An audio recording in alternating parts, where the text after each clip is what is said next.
Hello दोस्तों, good morning. स्वागत है एक बार फिर से आप सभी का एमजेटी एजुकेशन में। दोस्तों आज है 2 अगस्त और आज की वीडियो में हम लोग बात करेंगे 2 अगस्त 2024 के मोस्ट इंपॉर्टेंट करंट अफेयर के क्वेश्चंस के बारे में।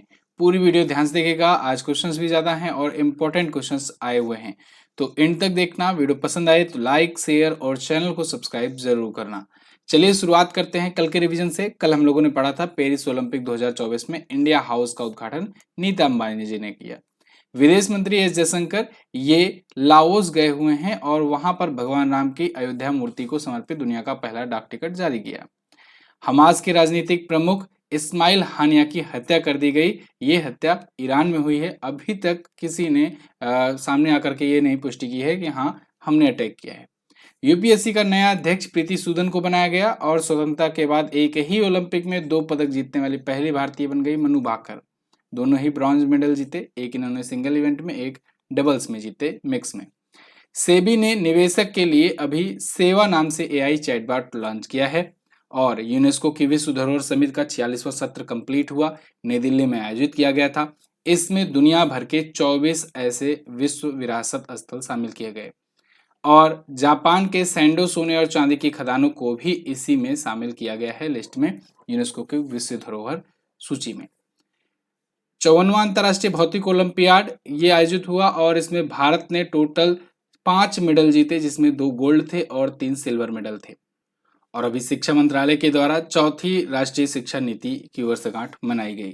तो ये टॉप 10 करंट अफेयर के क्वेश्चंस थे जिनका आपने कल डिटेल में पढ़ाई की थी और आज आपने रिवीजन कर लिया है 1 मिनट में। अब हम लोग बात करेंगे आज की करंट अफेयर की, लेकिन इसकी क्विज चाहिए या पीडीएफ चाहिए आपको तो आप एमजीटी ऐप डाउनलोड कीजिए, बिल्कुल फ्री में आपको वो प्रोवाइड की जाएगी। ई बुक्स और वीडियो कोर्सेज भी आपको हमारे वहीं पर मिलेंगे। चलिए पहला क्वेश्चन देखते हैं। पहला क्वेश्चन, विश्व फेफड़े का कैंसर दिवस कब मनाया गया? तो दोस्तों वर्ल्ड लंग कैंसर डे ये मनाया गया 1 अगस्त को। 1 अगस्त को प्रत्येक वर्ष मनाया जाता है वर्ल्ड लंग कैंसर डे। देखिए कैंसर दोस्तों आप जानते हो ये अभी तक कोई इसका ठोस इलाज मिल नहीं पाया है। हाँ, शुरुआती जब लक्षण होते हैं, शुरुआती चरण 1, चरण 2, स्टेज 1, स्टेज 2 चल रहा होता है, तब तो इलाज हो जाता है। लेकिन जब ये बहुत ही क्रिटिकल कंडीशन में आ जाता है तो अभी भी इसका इलाज पूरी तरीके से संभव नहीं हो पाया है। तो यहाँ पर बहुत सारे टाइप के कैंसर होते हैं, ऐसा नहीं केवल एक ही कैंसर है। कई टाइप के कैंसर होते हैं, स्किन कैंसर, ब्लड कैंसर, स्तन कैंसर, फेफड़े का कैंसर, ठीक है ना, बहुत सारे कैंसर होते हैं। उनमें से जो फेफड़े का कैंसर होता है इसके प्रति अवेयरनेस फैलाने के लिए 1 अगस्त को यह दिन मनाया जाता है, दिवस मनाया जाता है। थीम कैंसर दिवस की यही ध्यान रखना, क्लोज द केयर गैप, ठीक है, everyone's deserve access to cancer care. ये भी थीम यही चल रही है, चाहे जो भी कैंसर आएगा, जो भी कैंसर दिवस आएगा उसमें थीम यही आपको लिखना है, ठीक है।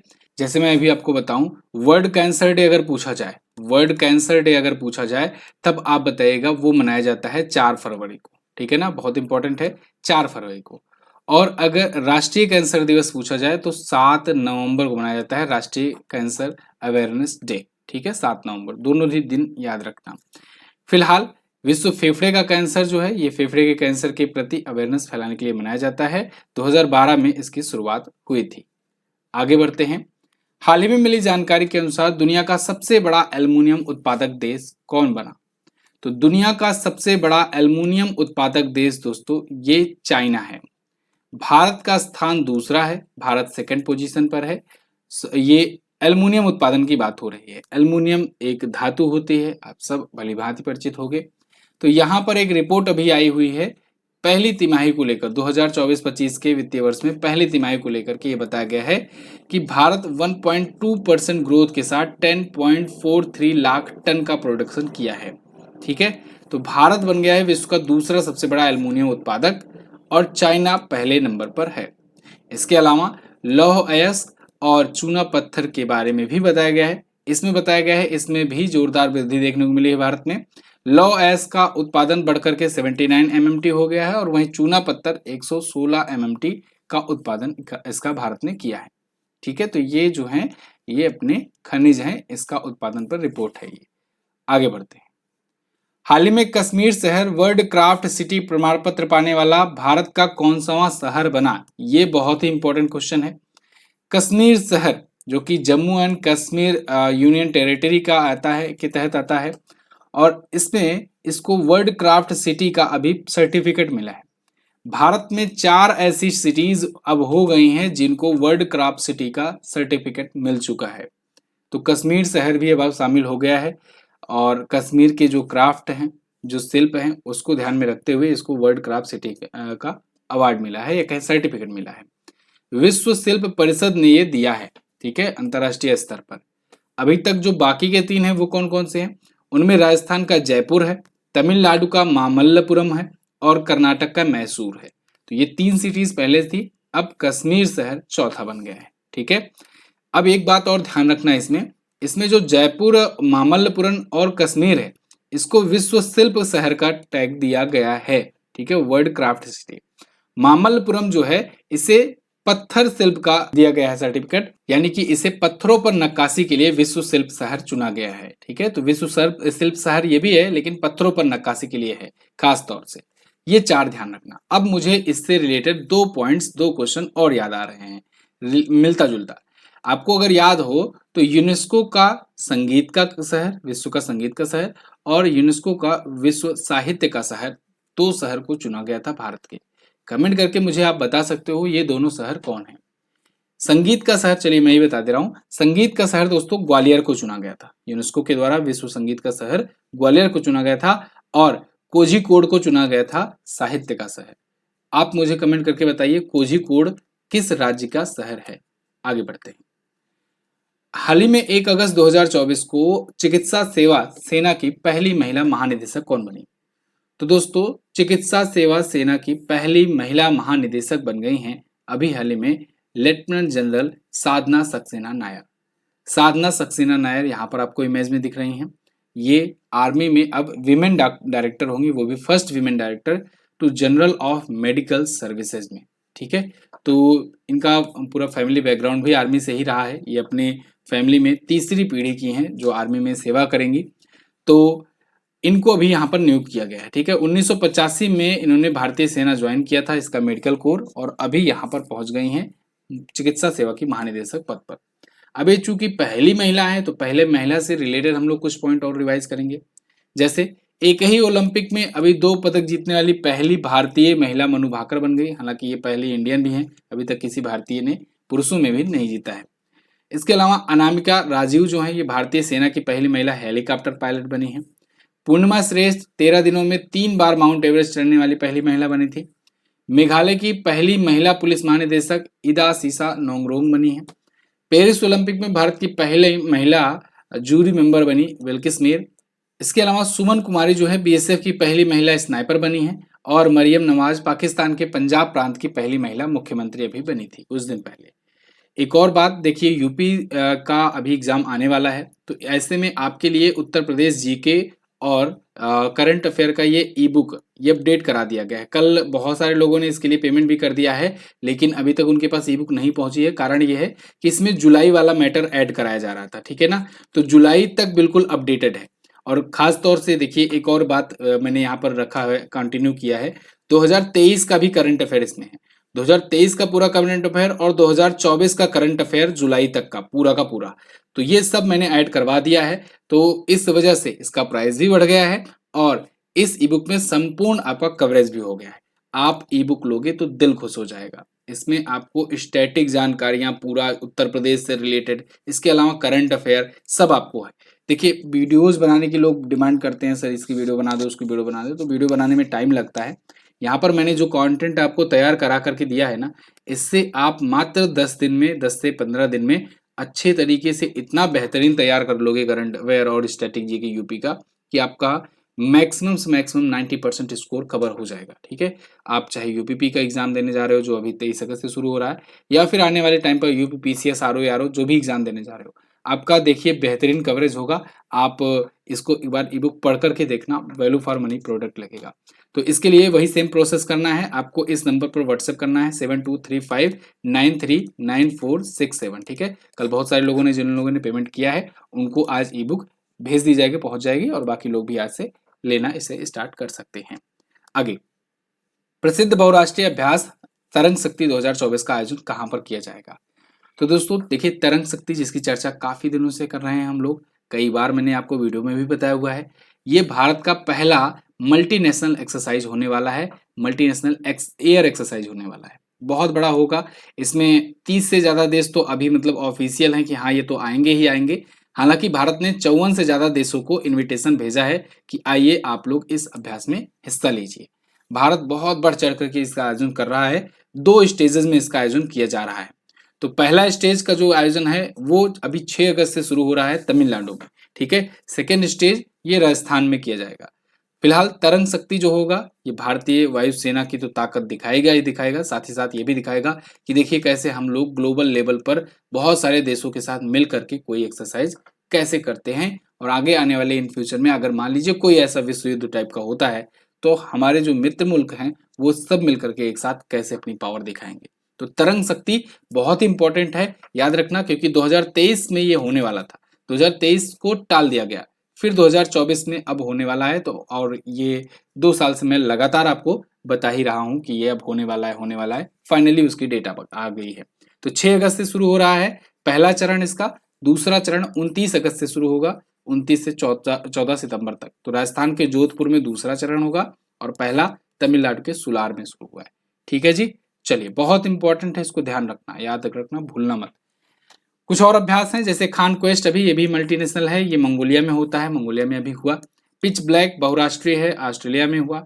ब्रिलेस्टिस ये भी मल्टीनेशनल है, ये कजाकिस्तान में हुआ। नोमैडिक एलिफेंट भारत मंगोलिया करता है, उमरेई में हुआ इस बार। अभ्यास मैत्री भारत थाईलैंड करता है और थाईलैंड में हुआ इस बार। रिम्पैक ये भी मल्टीनेशनल है और ये दुनिया का सबसे बड़ा मल्टीनेशनल एक्सरसाइज माना जाता है नेवी के लिए, तो अमेरिका में हुआ। होपेक्स भारत और मिस्र के बीच में, मिस्र में हुआ, इजिप्ट में। और तरंग शक्ति देखिए यहाँ पर फिर आ गया, जैसे मैंने आपको बताया लगातार ये चर्चा में रहता ही है। चलिए आगे। हाल ही में एमएसएमई मंत्रालय के सचिव चंद्रलाल दास को किस मंत्रालय का अतिरिक्त प्रभार सौंपा गया? तो एमएसएमई यानी micro small and medium enterprises ministry के सचिव हैं चंद्रलाल दास। इनको अभी हाल ही में एक एक्स्ट्रा चार्ज मिला है, ये एक्स्ट्रा चार्ज मिला है इस्पात मंत्रालय का, मिनिस्ट्री ऑफ स्टील का। तो ये है सचिव। सचिव कौन होता है? सचिव को दोस्तों कैबिनेट मंत्री तक का दर्जा, मतलब समझ लो कि उतने लेवल की पावर मिलती है। सचिव सबसे बड़ा पढ़ा लिखा अधिकारी होता है किसी भी सरकार में, ठीक है। मतलब जो आप आईएएस देखते हो, आईएएस बनते हैं, ये आईएएस बन करके धीरे धीरे प्रमोट होते होते होते होते 20-30 साल में तब जा करके सचिव के पद पर, सचिव और सलाहकार के पद पर आते हैं। सचिव और सलाहकार डायरेक्ट किसी एक मंत्रालय के मंत्री का समझ लो कि सलाहकार होता है, एडवाइजर होता है, पूरा उसको जो कागजी कार्रवाई, क्योंकि नेता लोग तो उतना पढ़े लिखे होते नहीं है, नियम कानून उतना ज्यादा उनको पता नहीं होता है, तो वो पूरा का पूरा कंट्रोल और जो कहें एडवाइस ये सचिव ही देता है। तो हर एक मंत्रालय का आप देखोगे एक सचिव होता है, ठीक है। तो कभी कभी किसी किसी सचिव को 2-2 मंत्रालय दे दिया जाता है, जैसे मंत्रियों को 2-2 मंत्रालय दे दिया जाता है। तो ऐसे ही ये भी अभी एमएसएमई मंत्रालय के सचिव थे, इनको मिनिस्ट्री ऑफ स्टील का भी दे दिया गया है प्रभार, ठीक है। तो यहाँ सचिव की बात हो रही है, ध्यान रखना, मंत्री की बात नहीं हो रही है। ये किसकी जगह पर आए हैं? ये नागेंद्र नाथ सिन्हा की जगह पर आए हैं, जो अभी हाल ही में रिटायर हुए हैं, ठीक है जी। एमएसएमई की बात करें, सॉरी मिनिस्ट्री ऑफ स्टील की बात करें अगर, तो 70.15 करोड़ रुपए इसके लिए वार्षिक बजट में अनाउंस किए गए हैं और इतना उस पर खर्च किया जाना है। और एमएसएमई मंत्री की बात करें तो नए एमएसएमई मंत्री बन गए हैं जीतन राम मांझी। कैबिनेट मंत्रालय किसे कौन मिला है, ये वाला वीडियो जरूर देख करके जाना, मैंने आपको वीडियो दी हुई है, आपको सर्च करना है किसे मिला कौन सा मंत्रालय, आगे एमजेटी एजुकेशन लिख देना, आपको वीडियो मिल जाएगी, उसको देख डालो, रट डालो, उसको तैयार कर लो। कौन कौन से मंत्री चेंज हुए हैं, बहुत ज्यादा चेंजेस नहीं हुए हैं, मेन जो मंत्रालय हैं वो पुराने वाले ही हैं, तो ज्यादा आपको याद भी नहीं करना है। लेकिन हाँ, जैसे एमएसएमई मंत्री हो गया, ठीक है, स्वास्थ्य मंत्री हो गया, ये सब चीजें आपको याद करनी है, तो इसको याद करके जाइए, ठीक है। महिला और बाल विकास मंत्री हो गया। अगला, वर्ष 2024 में यूनिकॉर्न का दर्जा प्राप्त करने वाला तीसरा स्टार्टअप कौन बना? तो देखिए अब 2024 में तीसरा स्टार्टअप हो गया है जिसको यूनिकॉर्न घोषित किया गया है। यूनिकॉर्न क्या होता है? अगर कोई स्टार्टअप अपना $1 बिलियन का मार्केट वैल्यूएशन क्रॉस कर लेता है तब उसे कहते हैं कि ये भाई यूनिकॉर्न हो गया। यूनिकॉर्न हो गया मतलब कि उसकी मार्केट वैल्यू $1 बिलियन से ऊपर हो गई, ठीक है ना, 8-8.25 करोड़ से ऊपर हो गई। इसके अलावा अगर वही स्टार्टअप या कोई सभी स्टार्टअप $10 बिलियन का मार्केट कैप क्रॉस कर लेता है तब उसे कहते हैं कि वो कंपनी डेकाक्रॉन हो गई, ठीक है। जैसे आपने देखा था अभी स्विगी जो है ये पहली फूड कंपनी बनी थी डेकाक्रॉन बनने वाली। तो अभी 2024 में 3 ऐसी कंपनियां हो गई हैं, 3 ऐसे स्टार्टअप हो गए हैं जो $1 बिलियन का मार्केट कैप क्रॉस किए हैं और उनको यूनिकॉर्न का दर्जा मिला है। वहीं एक कंपनी बाहर भी हुई है, बायजूस आप देख रहे हो दिवालिया हो चुकी है, तो ये यूनिकॉर्न से बाहर भी हो गई है। फिलहाल यहाँ पर अभी जो कंपनी शामिल हुई है वो है रैपिडो। रैपिडो आपने सुना होगा, नहीं सुना है तो लखनऊ वाले तो अच्छे से जानते होंगे क्योंकि लखनऊ में खूब चलता है ये, ठीक है रैपिडो। तो रैपिडो जो है ये बाइक, टैक्सी, अब तो ऑटो वगैरह भी ये लोग प्रोवाइड करने लगे हैं सुविधा। तो इन सब में ये ओला उबर की तरह ही ये लोग भी काम करते हैं रैपिडो। तो फिलहाल अभी इसकी मार्केट वैल्यू बढ़ी है। क्यों? क्योंकि इसने फंडिंग उठाई है। इसने सीरीज ई राउंड की फंडिंग उठाई है। टेक्निकल टर्म में बहुत ज़्यादा तो MBA नहीं कराएंगे, मैं यही बता दे रहा हूँ। जैसे जब कोई पहली बार फंडिंग उठाता है तो उसे कहते हैं ए राउंड की फंडिंग, दूसरी बार उठाता है तो बी राउंड, तीसरी बार सी, फिर डी, फिर ई, फिर एफ, ऐसे ऐसे राउंड की फंडिंग होती है, ठीक है ना, कि कितनी बार फंडिंग उठाए। तो अब ये ई राउंड की फंडिंग उठाए हुए हैं तो इसका मतलब कि ये कई बार और फंडिंग उठा चुके हैं। तो इससे एक ट्रस्ट भी बनता है, जो जितने राउंड आपके बढ़ते जाएंगे उतना ज़्यादा फंडिंग भी मिलती जाती है और एक ट्रस्ट भी बनता जाता है कि भाई आपको इतने लोगों ने फंड किया हुआ है। तो सीरीज ई की फंडिंग हुई है $120 मिलियन की, जिसके बाद इसकी मार्केट वैल्यू $1 बिलियन क्रॉस कर गई। इस साल में बाकी 2 स्टार्टअप कौन से थे जिनको जिनको मिला था मतलब यूनिकॉर्न का दर्जा? तो एक कृत्रिम एआई है, कृत्रिम ओला। ओला तो आप सुने होंगे ना, ओला। ओला के फाउंडर भाविश अग्रवाल ने कृत्रिम एआई नाम से कंपनी स्थापित की थी, उन्हीं की कंपनी है, वो भी $1 बिलियन पास कर गई। इसके अलावा परफ्यूज, ये 2 कंपनियां हैं इससे पहले और तीसरी ये बन गई। रैपिडो की स्थापना 2015 में हुई थी, बेंगलुरु में हेडक्वार्टर है। अरविंद संका और पवन गंटुपल्ली दोनों ने मिलकर के इसे स्थापित किया था। अगला, हाल ही में किस राज्य में गोयम विनामूल्य विज एवजन योजना का शुभारंभ किया गया? तो गोयम विनामूल्य विज एवजन योजना ये गोवा की योजना है। अभी गोवा के मुख्यमंत्री प्रमोद सावंत जी ने इसका उद्घाटन किया है। ये योजना भी दोस्तों सोलर लाइट वगैरह को, सोलर रूफटॉप को बढ़ावा देने के लिए है। जैसे केंद्र सरकार की प्रधानमंत्री सूर्य घर मुफ्त बिजली योजना है, उसी प्रकार से ये भी है। सौर छत को या कहें सोलर रूफटॉप को बढ़ावा देने के लिए आवासीय घरों में अपनी बिजली खुद बनाने के लिए, सशक्त करने के लिए ये योजना है। इसके तहत गोवा ऊर्जा विकास योजना एजेंसी जो है ये 5 किलोवाट तक की रूफटॉप स्थापना में सब्सिडी वगैरह देगी, मतलब कि जो बाकी की लागत बचेगी उसका ये वहन करेगी। इन्होंने ये भी कहा है कि पिछले वर्ष जो भी उपभोक्ता 400 यूनिट या उससे कम का उपयोग किए हैं वो इसके पात्र होंगे इस योजना के। 2 योजना मैंने आपको केंद्र सरकार की बताई है, एक पीएम सूर्य घर मुफ्त बिजली योजना जिसके तहत 300 यूनिट तक की बिजली मुफ्त दी जाएगी, और एक है प्रधानमंत्री सूर्योदय योजना। सूर्योदय योजना ये भी याद रखना। तो सूर्योदय योजना जो है ये क्या है, इस योजना के तहत 1 करोड़ आवासों को रूफटॉप प्रोवाइड करने में मदद दिया जाएगा, उसमें केंद्र सरकार की सब्सिडी रहेगी, ठीक है। फिलहाल ये गोवा की बात है तो गोवा के बारे में भी ध्यान रखना। गोवा आप देखोगे भारत का सबसे छोटा राज्य है, यहाँ महाराष्ट्र और कर्नाटक के बीच में पड़ता है ये गोवा, ठीक है। और प्रमोद सावंत बीजेपी पार्टी से यहाँ के सीएम है, गवर्नर है PS श्रीधरन पिल्लई। पणजी यहाँ की राजधानी है। यहाँ पर अंसी नेशनल पार्क है, बहुत पूछा जाता है। भगवान महावीर नेशनल पार्क है। अब आप कहोगे अंसी नेशनल पार्क तो सर कर्नाटक में है, तो देखिए कर्नाटक और गोवा दोनों बॉर्डर लगा हुआ है, तो बॉर्डर्स तो हम लोगों ने बनाए हैं। जंगल और नेशनल पार्क ये तो बहुत पहले से थे, जंगल एरिया, तो ये दोनों में पड़ता है एक्चुअली में, ठीक है ना। तो अगर कभी आपसे क्वेश्चन पूछा जाए और ऑप्शन में आपको कर्नाटक ना दिखे तब आप गोवा लगा देना, कोई दिक्कत नहीं है, ठीक है ना। ऑब्जेक्शन मत डालने जाने जाना है यहाँ पर इसके लिए। तो अंसी नेशनल पार्क भी यहाँ पर पड़ता है। कई बार लोग करते हैं कमेंट कि सर इसमें तो अंसी नेशनल पार्क दिखा दिए तो कर्नाटक में है, तो ध्यान रखो इस चीज को। जैसे पन्ना के बारे में मैं बताता हूँ, पन्ना नेशनल पार्क महाराष्ट्र और मध्य प्रदेश दोनों में पड़ता है, ठीक है। चलिए, तो दडेलो, दिवाली नाच, घोड़े मोदनी ये प्रमुख लोक नृत्य हैं। 2 जिले हैं केवल, 40 विधानसभा सीटें, 2 लोकसभा, 1 राज्यसभा सीटें। अगला, कृषि अर्थशास्त्रियों के 32वें अंतर्राष्ट्रीय सम्मेलन का आयोजन कहाँ किया गया? तो अभी कृषि अर्थशास्त्रियों का 32वां अंतर्राष्ट्रीय सम्मेलन दोस्तों ये नई दिल्ली में होने वाला है, और ये 66 साल बाद भारत मेजबानी करने जा रहा है। सोचिए, 66 वर्षों के बाद। पिछली बार आयोजन हम लोगों ने 1958 में किया था। तो 2 अगस्त से यानी आज से शुरू हो रहा है, 7 अगस्त तक चलेगा। पूसा इंस्टीट्यूट नई दिल्ली में कृषि अर्थशास्त्रियों का 32वां अंतर्राष्ट्रीय सम्मेलन हर 3 साल में एक बार आयोजित किया जाता है, इसीलिए अभी 32वां ही है। भारत 1958 में इससे पहले किया था।